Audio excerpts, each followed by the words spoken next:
Hey everyone! Welcome back to at Bugnojitsu, where coding, problem-solving, and detailed explanations collide. Today we're diving deep into an advanced dynamic programming problem from LeetCode. Maximum number of events that can be attended to. It's a hard-level problem, but by the end of this video, you'll understand the exact approach to solve it with both intuition and clarity. Let's begin by understanding the problem statement clearly. We're given a list of events. Each event has 3 pieces of information: a start day, an end day, and a value that we can earn by attending it. We are also given an integer k, which tells us the maximum number of events we can attend. But here's the catch. You can attend only one event at a time. You must attend the entire event. Partial attendance is not allowed.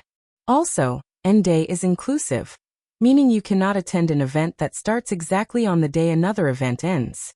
Our goal is to pick at most k non-overlapping events in such a way that we maximize the total value we collect. In simple words, maximize your earnings by wisely picking events without overlap. Let's go through a descriptive example to fully understand this. Suppose we have these events. Events equals 1 2 4, 3 4 3, 2 3 1, k equals 2. Here's how we can analyze. Event 1 runs from day 1 to day 2 and gives value 4. Event 2 runs from day 3 to day 4 and gives value 3. Event 3 runs from day 2 to day 3 and gives value 1. We can attend at most 2 events. Now let's pick events carefully. If we attend event 1, it ends on day 2. The next event we can attend must start after day 2. Event 2 starts on day 3, which works. So we can attend event 1 and event 2 together, earning 4 plus 3 is equal to 7. This is the optimal solution. Notice here, we skipped event 3 because it overlaps with event 1. Its value is also less. Thus, the output for this example is 7. Now let's dive into the solution approach step by step. Step 1. Sort events by end time. We start by sorting the events by their end day. Why? Because we want to process events in order of when they finish. This makes it easier to pick non-overlapping events later. Step 2. Dynamic programming table. Next, we set up a dynamic programming DP table. Here's the idea.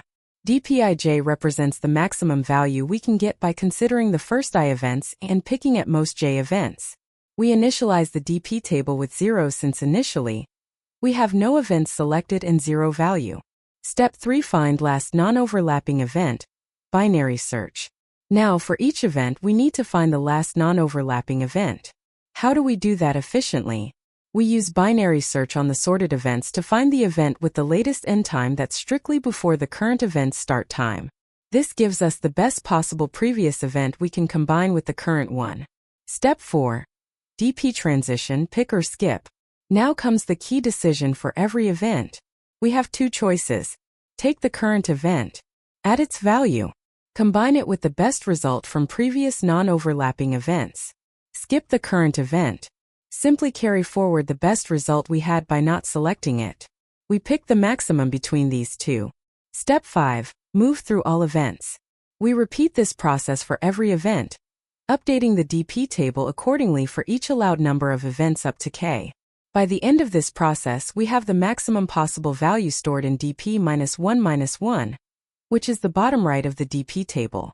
This solution smartly combines sorting for order, binary search for quick lookups, dynamic programming for optimal decisions.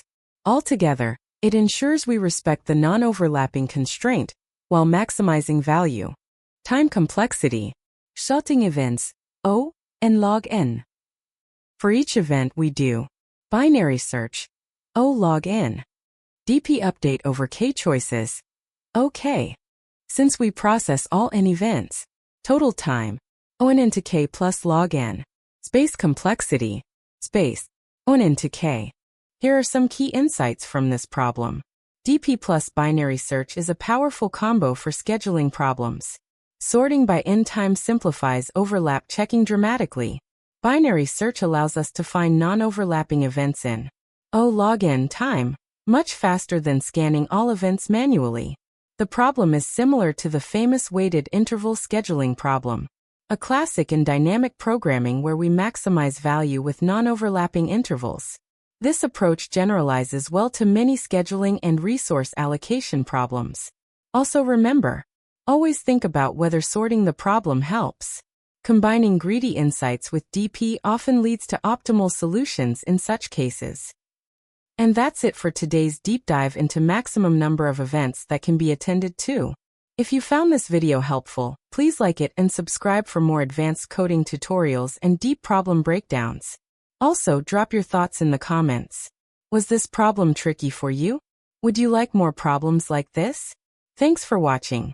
Keep learning, keep solving, and I'll see you in the next one at Bugnojitsu.